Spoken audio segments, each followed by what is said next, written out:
आज का जो अपना टॉपिक है ये है थर्मल टेम्परेचर एरर। क्या है? Temperature error. देखो, जब फ़ोन में हम चार्जर लगाते हैं ना तो लिखा आता है battery temperature is too high या battery temperature is too low. ठीक है, लेकिन अगर मैं बात करूँ चाइनीज़ फ़ोन जो होते हैं ना, चाइनीज़ फ़ोन, उनके अंदर फॉल्ट के आने का तरीका चेंज हो जाता है। ठीक है, तो मैं अभी आपको बात करते हैं टेम्परेचर एरर में। अभी आपको बताने वाला हूँ सैमसंग के बारे में।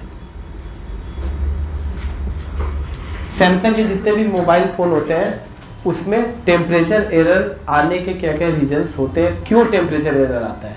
और जब सैमसंग का टॉपिक फिनिश हो जाएगा तब मैं बताऊंगा MI, ओप्पो, वीवो, जितने भी चाइनीज़ मॉडल है इनके अंदर टेम्परेचर का क्या कॉन्सेप्ट होता है। ठीक है, तो सबसे पहले हम किसकी बात करने जा रहे हैं?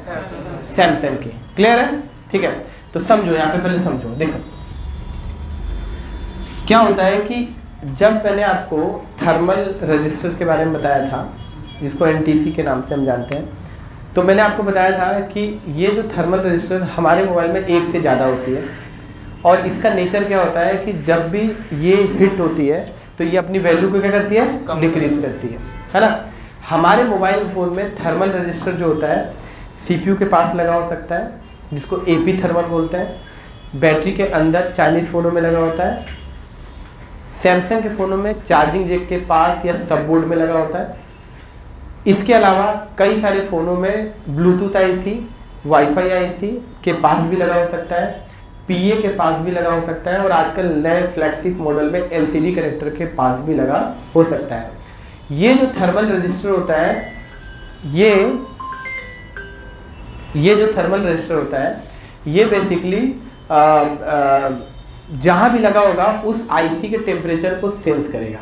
अगर जहाँ भी लगा होगा अगर वो IC गर्म हो रही है तो ये अपनी वैल्यू को डिक्रीज करके और CPU को बताएगा कि ये सर्किट क्या हो रहा है? गर्म हो रहा है, और CPU तुरंत उस सर्किट को शट डाउन कर देगा। या एरर आ जाएगा बैटरी टेम्परेचर टू हाई इस टाइप से, या वाईफाई का जो मॉड्यूल है हाई हो रहा है और तुरंत फ़ोन आपका 30 सेकंड में ऑफ हो जाएगा। ऐसा इस टाइप से होता है। तो आज का हमारा टॉपिक है यदि चार्जिंग लगाने पे बैटरी टेम्परेचर का एरर आ रहा है क्या, तो ये फॉल्ट कहाँ से होगा। और अभी हम किसके बारे में स्टडी कर रहे हैं? सैमसंग के बारे में, बराबर। तो इसको पहले समझो। ठीक है, देखो क्या होता है। ये हमारा ये सैमसंग का एक मोबाइल है।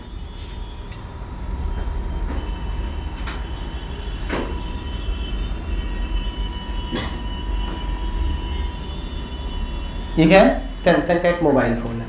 आप सबको पता है आजकल के जितने भी मॉडल्स आते हैं उनके अंदर एक यहाँ पे होता है मेन बोर्ड, एक है मेन बोर्ड, और एक यहाँ पे लगा होता है सब बोर्ड। क्या लगा होता है? सब बोर्ड, बराबर। तो ये मैं लिख लेता हूँ इसको सब बोर्ड, और यहाँ पे लगा होता है मान लो माइक्रो USB चार्जिंग जैक। ठीक, और ये आपका हो गया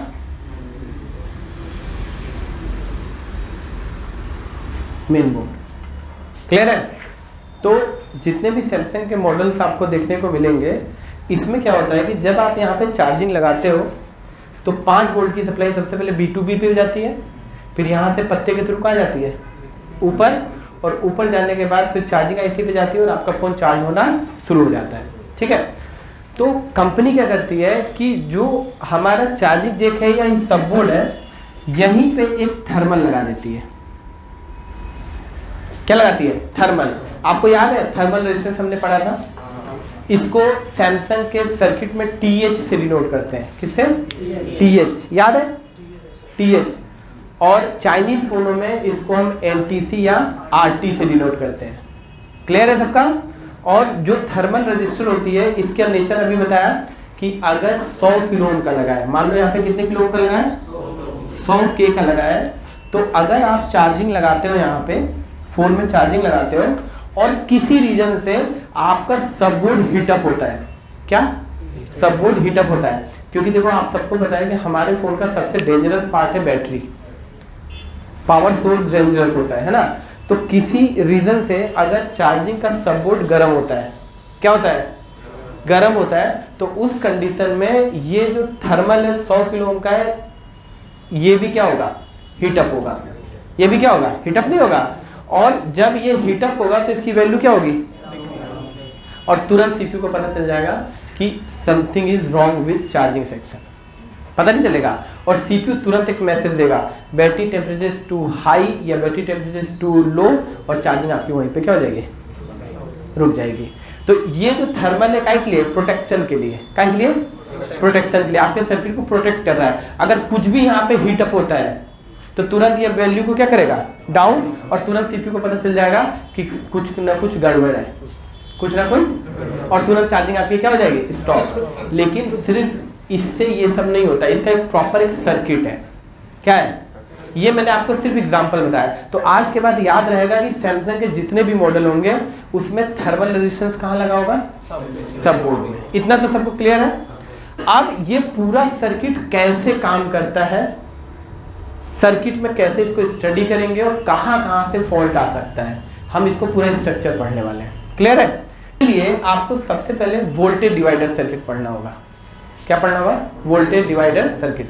तो देखिए मैं एक सर्किट बनाता हूँ, फिर आपको समझाऊंगा इसके लिए।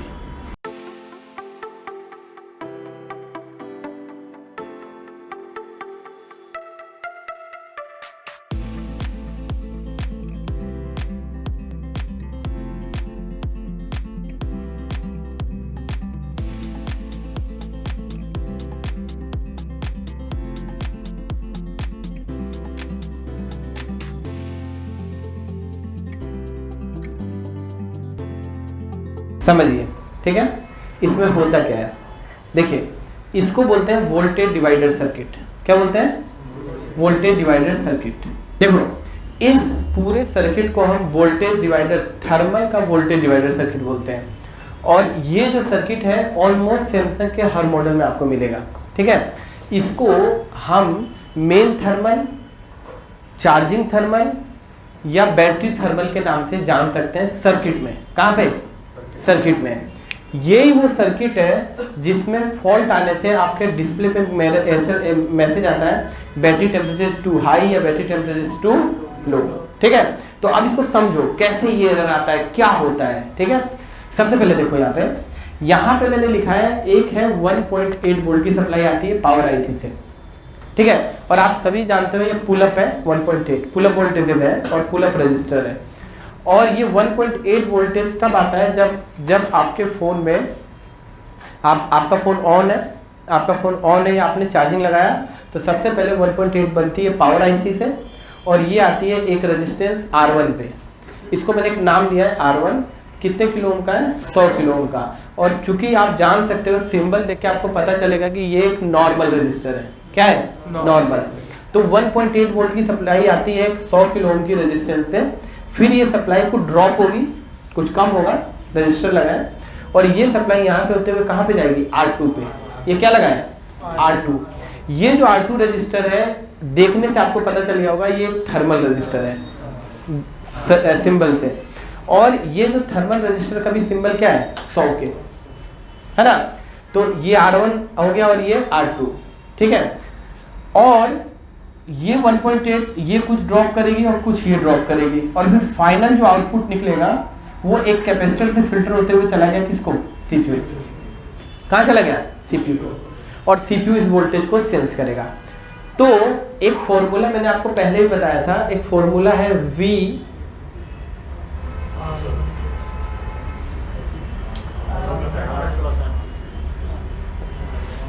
ये वोल्टेज डिवाइडर का फॉर्मूला है। इस फॉर्मूले के थ्रू आप निकाल सकते हो कि थर्मल सर्किट पे जब अगर 1.8 आता है तो उसका आउटपुट कितना निकलना चाहिए, कितना निकलना चाहिए, आउटपुट कितना निकलना चाहिए। तो यहाँ पे देखो वोल्टेज कितना है, 1.8 मल्टीप्लाई करो R2 की वैल्यू कितनी है, 100।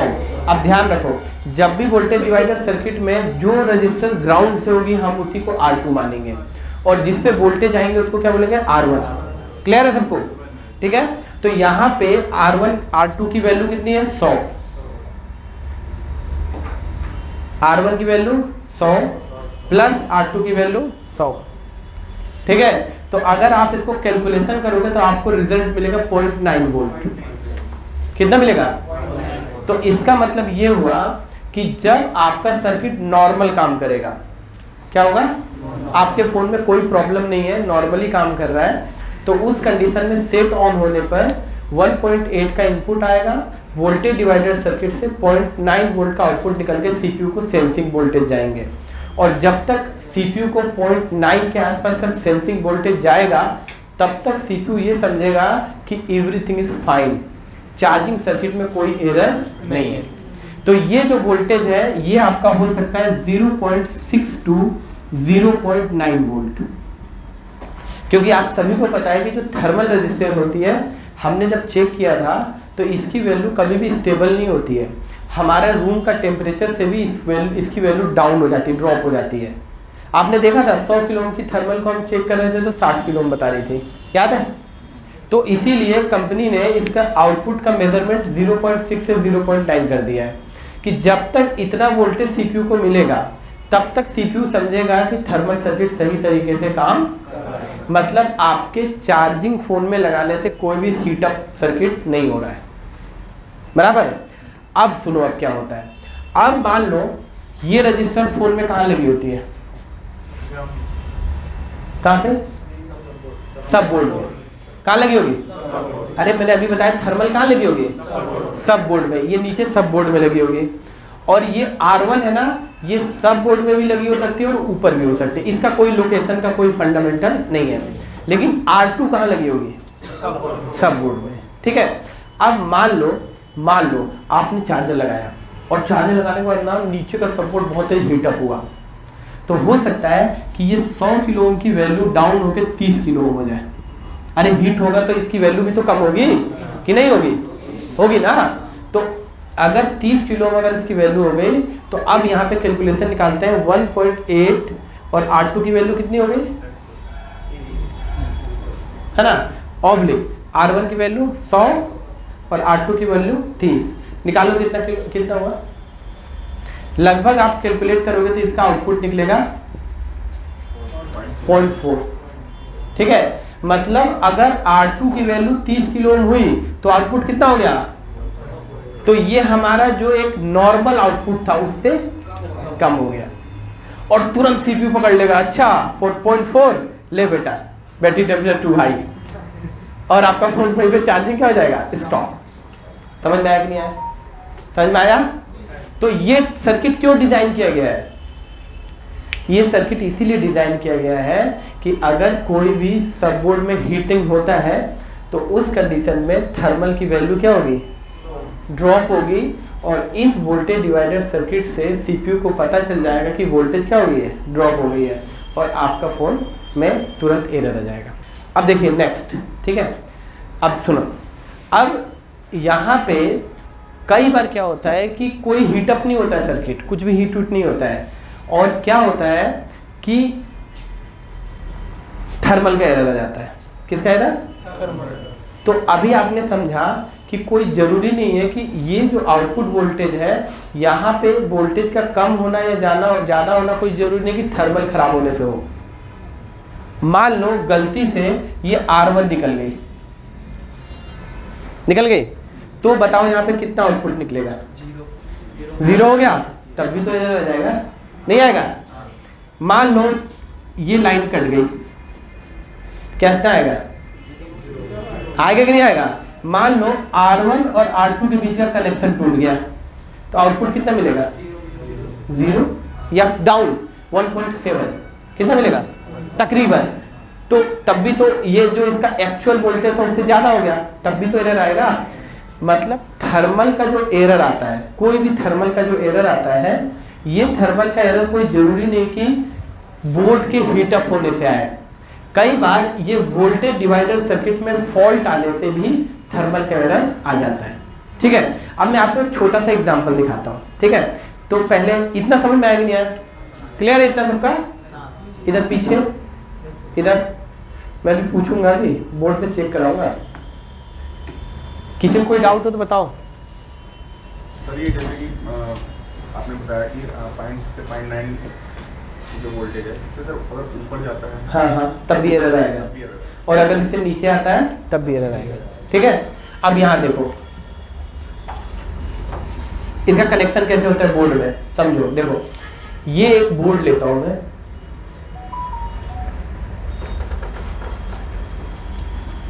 ये एक मैंने सैमसंग का बोर्ड लिया, ये ले लिया बराबर, और यहाँ पे मैंने बना दिया सब बोर्ड, ये हो गया सब बोर्ड, और ये हो गया जैक, क्या हो गया चार्जिंग जैक बराबर, और यहाँ पे मैं बना लेता हूँ मेन बोर्ड,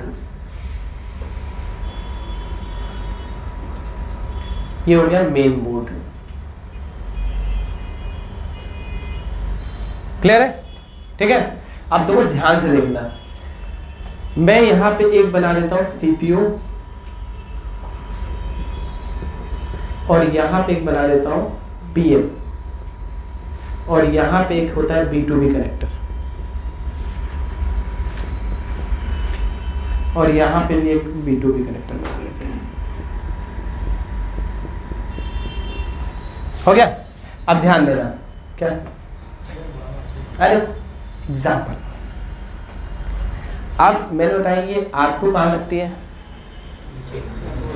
यहाँ पे कहीं भी, तो मैंने एक यहाँ पे R2 लगा लिया जेब के आसपास। R2 का एक सिरा क्या होगा, होगा कि नहीं होगा? R2 का एक सिरा क्या होगा, ग्राउंड होगा। मैं R1 यहाँ लगा लेता हूँ, कहाँ पे, यहाँ पे, ये लगा दिया R1, ये हो गया R1 और ये हो गया R2। ठीक, अब according to this circuit R1 पे कितने वोल्टेज की सप्लाई आती है, 1.8, तो मैं इसको पावर आईसी से एक 1.8 की सप्लाई दे देता हूं, दे दिया। उसके बाद R1 और R2 का एक सिरा क्या होता है, जुड़ा, तो इसका मतलब ये हुआ कि ये लाइन इधर से निकल के आएगी और सबसे पहले जाएगी B2B कनेक्टर पे। कहाँ जाएगी, B2B, और B2B कनेक्टर से कहाँ उतरेगी, और नीचे उतरेगी, और नीचे उतर के किसी पिन से ये कनेक्ट हो जाएगी कहाँ पे, R2 से। तभी तो वोल्टेज डिवाइडर बनेगा, R1 और R2 दोनों आपस में क्या होगी, कनेक्ट होगी, और R1 के एक पिन पे कितना आएगा, 1.8, बराबर है कि नहीं। अब क्या होगा कि R1 और R2 के आपस में कनेक्ट होने के कारण जो इसका आउटपुट निकल के सीपीयू में कितना जाएगा, 0.6 से 0.9 जाएगा कि नहीं जाएगा। अगर किसी भी रीजन से अगर यहाँ पे आने वाला आउटपुट चेंज हो गया तो आपका तुरंत कौन सा एरर आ जाएगा, thermal error. We are talking about only Samsung phones, मैं अभी चाइनीज की बात नहीं कर रहा, सिर्फ हम किसकी बात कर रहे हैं, सैमसंग। क्लियर है सबका। अब अगर आपके पास कोई फोन आता है थर्मल का, तो सबसे पहले एक टेक्नीशियन क्या करता है पता है, सबसे पहले एक टेक्नीशियन क्या करता है, सब बोर्ड चेंज कर देता है। सैमसंग में क्या चेंज कर देता है, इसमें से किसी ने किया है, सब बोर्ड चेंज करने से थर्मल ठीक हो गया हो, नीचे का सब बोर्ड होता है ना। तो कई बार क्या होता है कि नीचे का सबबोर्ड चेंज करने से थर्मल का एरर क्यों चला जाता है पता है, क्योंकि नीचे के सबबोर्ड में ही क्या लगी होती है, R2, क्या लगी होती है, R2, और ज्यादातर आपके फोन में R2 ही खराब होती है, ये अपनी वैल्यू को क्या कर लेती है, डिक्रीज कर लेती है। तो बंदे क्या करते हैं, नीचे का सबबोर्ड चेंज कर देते हैं, और जैसे ही सबबोर्ड चेंज होता है तो ये R2 भी क्या हो जाती है, और आपका थर्मल का एरर सही हो जाता है।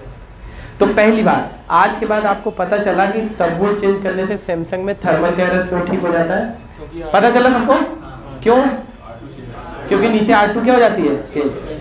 तो आज के बाद कभी भी थर्मल के सर्किट में सबबोर्ड चेंज नहीं करना है, सबबोर्ड चेंज नहीं, क्योंकि only one resistance is responsible for thermal circuit, R2।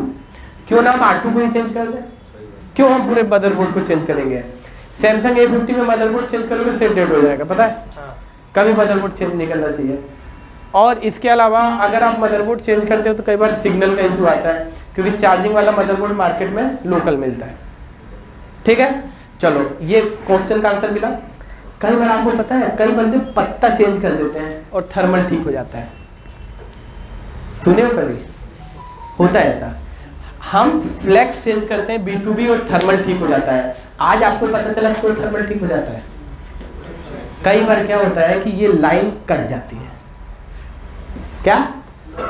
अगर ये थर्मल की लाइन कट गई, मतलब ये वाली लाइन कट गई, तो उस कंडीशन में वोल्टेज डिवाइडर ब्रेक हो जाएगा। क्या हो जाएगा? और 1.8 आके यहाँ लगभग 1.7 का आउटपुट हो जाएगा और सीपीयू समझ जाएगा कि समथिंग इज रॉन्ग। सीपीयू को यहाँ पे इससे नहीं मतलब है कौन गर्म हो रहा है कौन ठंडा हो रहा है। सीपीयू को मतलब है कि मेरा आउटपुट कितना मिल रहा है, 0.6 से 0.9 चाहिए, बस। उसको नहीं मतलब है कौन गर्म हो रहा है कौन ठंडा हो रहा है। समझ आ रहा है? तो अभी आपने समझा कि क्यों सैमसंग के फोनों में सब बोर्ड और केबल चेंज करने से थर्मल का फॉल्ट ठीक हो जाता है। पता चला सबको? सही है। तो आज के बाद जब भी थर्मल का एरर आए ना सैमसंग में, तो एक बार अगर आपके पास कोई बोर्ड पड़ा है, कई सारे होते हैं, A50 रिपेयर करो, A50 बगल में रखा हुआ है, तो एक बार सब बोर्ड और फ्लेक्स चेंज करके देख लो ना। अगर थर्मल का एरर ठीक हो जाए तो तुरंत दिमाग की घंटी बज जानी चाहिए, अच्छा ठीक हो गया, तो हो सकता है थर्मल इसका क्या हो। तो हम ढूंढ के थर्मल ही नहीं चेंज करते हैं कि हम बोर्ड चेंज करने जाएंगे, लेकिन टेस्टिंग तो हो गई ना क्विक। ठीक, अब मान लो आपने सब बोर्ड भी चेंज कर दिया, फ्लेक्स भी चेंज कर दिया, अब फिर भी थर्मल का एरर ज्यों का त्यों। तो इस कंडीशन में हो सकता है आपकी R1 खराब हो गई हो। अगर आपकी R1 यहाँ पे खराब हो जाए या कोई टेक्नीशियन निकाल के उसको फेंक दे, तो क्या होगा, 1.8 आके यहीं पे रुक जाएगी। रुकी कि नहीं रुकी? और ना सीपीयू पे वोल्टेज जाएगी, ना ये लाइन नीचे कोई वोल्टेज कनेक्ट होगी, और उस कंडीशन में भी आपके फोन में कौन सा एरर आएगा? थर्मल का। हो सकता है कि नहीं हो सकता? हो सकता है कि भाई फोन गिरे और सीपीयू की जो सेंसिंग लाइन है वो वाला बॉल यहाँ से डिस्कनेक्ट हो जाए, मतलब R1 भी ठीक, R2 भी ठीक, पत्ता भी ठीक, सब बोर्ड भी ठीक, प्रॉब्लम कहाँ से? सीपीयू से। हो सकता है सीपीयू रिवॉल्व करना पड़े। तो आज के बाद अगर थर्मल का एरर आए तो आपको सबसे पहले पता क्या करना है? फोन में लगाना है चार्जिंग। क्या लगाना है? और इस थर्मल का एक सिरा ग्राउंड होगा, इसके दूसरे सिरे पे चेक करना है, फिक्स 0.6 से 0.9 के बीच में वोल्टेज बननी चाहिए। क्या? फिक्स 0.6, 0.7, 0.8 या 0.9। अगर ये वोल्टेज बन गई तो वी आर क्लियर कि हमारा R2 भी ठीक है और R1 भी ठीक है और इसके कनेक्शन भी क्या है? ठीक है। लेकिन अगर R2 की वोल्टेज 0.6 से ड्रॉप हुई तो इसका मतलब हो सकता है कि मेरी R2 रेजिस्टेंस क्या है? खराब है। ये आपका सैमसंग का सब बोर्ड, ये मैं ऐसे पहले दिखा देता हूँ। ये आपका क्या है? बोर्ड, ये आपका नीचे सब बोर्ड और ये है मेन बोर्ड। तो अपने R2 ज़्यादातर कहाँ होती है? नीचे। कहाँ होती है? नीचे। तो R2 की पहचान बताओ क्या होती है? R2 की पहचान क्या होती है? एक साइड हमेशा ग्राउंड रहेगी। Very good. R2 हमेशा एक साइड क्या रहेगा? ग्राउंड। क्योंकि जो R2 होता है वो ज़्यादातर ग्राउंड से ही कनेक्ट होता है, और वहाँ भी देखो R2 100 किलो का क्या है? ग्राउंड। दिख रहा है सबको? तो R2 का एक सिरा हमेशा ग्राउंड मिलेगा। R1 ऊपर भी हो सकती है और, लेकिन R1 की पहचान हम कर सकते हैं, अगर कोई कंपोनेंट R1 R2 अगर नीचे होगा ना तो पास ही पास लगी होगी। ठीक है। और इसके लिए किसी सर्किट का होना जरूरी नहीं है। बस कैसे चेक करना है, देखो ये आपका सब बोर्ड है, देखिए ये आपका सब बोर्ड है, बराबर। देखो ये सब बोर्ड है ना। इस सब बोर्ड में जो R1 और R2 ज़्यादातर कहाँ लगे होंगे? या तो यहाँ पे नीचे में, ठीक है, या तो इधर, या तो इधर भी कई बार लगे हो सकते हैं। ठीक है।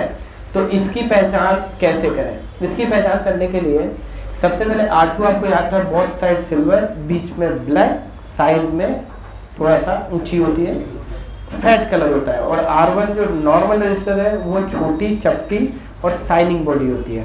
तो अगर मैं इसको देखूं, देखो यहाँ पे, तो आप यहाँ पे मेजर करो, ठीक है। तो यहाँ पे अगर ये कंपोनेंट अगर आप देखो ये वाला, ये देखो दोनों तरफ सिल्वर बीच में ब्लैक है, दिख रहा है? दोनों तरफ सिल्वर बीच में ब्लैक, ये वाला, ठीक है। और एक यहाँ पे दोनों तरफ सिल्वर बीच में शाइनिंग बॉडी, ये नॉर्मल रजिस्टर होगी और ये क्या होगी? थर्मल। हालांकि ये मुझे पता है तो मैं आपको बता दे रहा हूँ, लेकिन आप भी ढूंढ सकते हो। नहीं ढूंढ सकते हो? सिंपल है, अरे कहीं तो लगी होगी। अब देखो कैसे चेक करेंगे, देखो ध्यान से, ये कंफर्म करते हैं क्या यही है। ये मैंने कर लिया डायोड मोड, ये लाइट ऑन कर लिया और इसको अपन चेक करते हैं एक बार, ठीक है। आपको मैं वैसे कॉन्सेप्ट दे रहा हूँ, ठीक है। तो हम क्या करेंगे, एक पिन को लगा लेंगे ग्राउंड। देखो मैंने ग्राउंड लगा लिया, कोई भी पिन को एक ग्राउंड लगा लो, ठीक है। देखो ये मैंने जेब के ऊपर देखो ग्राउंड लगा लिया, या कहीं भी ऊपर भी ग्राउंड रख सकते हैं, कहीं भी ग्राउंड रख लो। तो हमेशा R2 का एक सिरा क्या होगा? ग्राउंड होगा। तो देखो यहाँ पे जब मैं चेक करता हूँ तो देखो यहाँ पे वैल्यू 0 0 हो गई, मतलब ये सिरा क्या है? ग्राउंड है। और R2 का जो दूसरा सिरा होगा ये ग्राउंड नहीं होगा, बराबर। और अगर ये R1 होगी और ये R2 होगी तो R1 और R2 का एक सिरा क्या होगा? आपस में ज्वाइंट होगा। तो देखिए मैं चेक करके दिखाता हूँ क्या ज्वाइंट है। तो मैं एक मल्टीमीटर की पिन यहाँ रखता हूँ और एक यहाँ, ज्वाइंट है कि नहीं? मतलब ये हुआ कि इसको थोड़ा सा मैं और पास से दिखाने की कोशिश करता हूँ ताकि आपको दिखे। ये देखो, इसका मतलब ये हुआ कि ये R1 के इस सिरे पे 1.8 आती होगी पावर IC से, आती होगी कि नहीं? ये यहाँ पे 1.8 है ना। फिर R1 और R2 का ये सिरा आपस में क्या होगा? ज्वाइंट। और यहीं से आउटपुट निकल के जाती होगी ऊपर CPU पे, कितना? 0.6 से 0.9।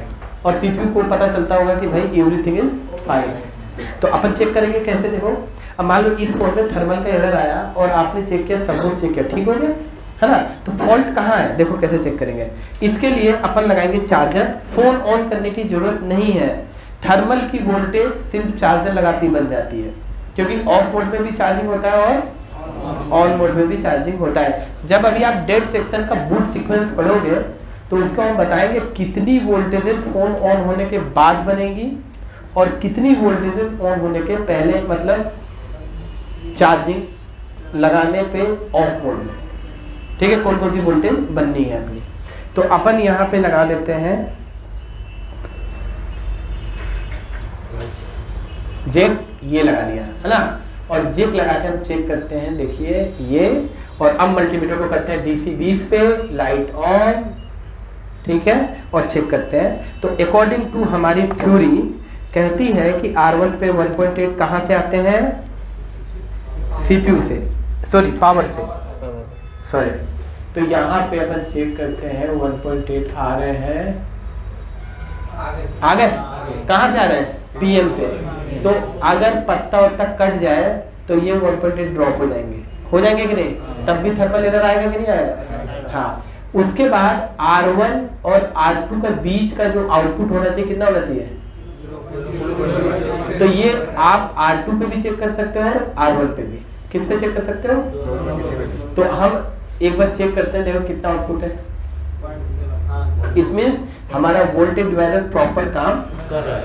अगर यहाँ पे 0.6 से कम हो गया, जैसे यहाँ पे हो गया मान लो 0.4, 0.3, आपका थर्मल खराब है। क्या थर्मल खराब है? मान लो अगर यहाँ पे अगर आ गया, जैसे यहाँ पे देखो, यहाँ पे आ गया 1.8 बराबर, और यहाँ पे आ गया 0, तो इसका मतलब R1 क्या है? खराब है। इससे भी थर्मल एरर आएगा कि नहीं आएगा? ऐसा भी नहीं हो सकता कि यहाँ पे 1.8 आई न रहा हो, यहाँ पे 1.8, तो क्या थर्मल काम करेगा? नहीं। तो ये 1.8 कहाँ से आता है? PM से। तो अपन क्या करेंगे, हो सकता है केबल कट गई हो सकता है कि नहीं हो सकता? हो सकता है कि ये जो 1.8 बेसिकली कहाँ से आती है? ये 1.8 यहाँ आती है इस B2B के किसी पिन से, इससे, इसकी किसी पिन से ऊपर से नीचे उतर के यहाँ हो सकता है B2B कनेक्टर की पिन कनेक्ट ना हो रही हो, पानी जाने से वहाँ पे सड़ गया हो, पिन डैमेज हो गई हो। ये बेसिक फंडामेंटल ये आपको सर्च करना है। कैसे सर्च कर सकते हो? कोई दूसरा बोर्ड निकालो, उसमें से कनेक्टिविटी चेक कर लो, है ना। तो बेसिकली क्या होना चाहिए कि थर्मल रजिस्टर कहीं ना कहीं सब बोर्ड में ही कनेक्टेड होगी, R1 and R2। R1 R2 आजकल जितने भी सेंसर है नीचे ही आ रही है, दोनों तो कपल में। तो R1 खराब हो जाए तब भी थर्मल एरर और R2 खराब हो जाए तो कुछ करने के पहले आप आउटपुट चेक कर लो। कितना 0.6 से 0.9 अगर बन रहे हैं it means R1 is R2 also okay. दोनों क्या है ओके। हाँ सर R1 R2 के बीच में आपने बोला था उस लाइन पे कैपेसिटर भी होगा। हाँ, हाँ। वो भी शॉर्ट हो सकता है। नहीं वो शॉर्ट हो सकता है, R1 R2 के बीच में कैप शॉर्ट हो सकता है और उससे भी वोल्टेज अगर ड्रॉप होती है तब भी थर्मल का एरर आएगा। मैंने आपको एक कॉन्सेप्ट दे दिया, 0.6 से 0.9 नहीं पहुंची थर्मल एरर आएगा, नहीं पहुंची वो आपका काम है करना। क्यों नहीं पहुंची? R1 खराब है, R2 खराब है, लाइन टूटी है, केबल खराब है, ये किसका काम है? आपका। अच्छा कोई आपको ये बोलता है कि भाई मैंने CPU रिवॉल्व किया हो गया, अब समझ में आया क्यों हो गया? क्यों हो गया? क्यों हो सकता है? CPU के अंदर की थर्मल लाइन ब्रेक हो गई हो, अरे फोन गिरा थर्मल लाइन डिस्कनेक्ट हो गई। यहाँ पे 0.6 भी बनेगा 0.9 भी बनेगा लेकिन तभी थर्मल सर्किट काम तो हो सकता है CPU रिवॉल्व करने से वो लाइन कनेक्ट हो जाएगा, चल जाए आपका फोन। मतलब ये थर्मल एरर सैमसंग में R1 से भी आ सकता है, R2 से भी आ सकता है, सबबोर्ड से भी आ सकता है, केबल से भी आ सकता है, 1.8 से भी आ सकता है और CPU से भी आ सकता है। समझ में आया कि नहीं आया? नहीं लगाया तो आएगा ना।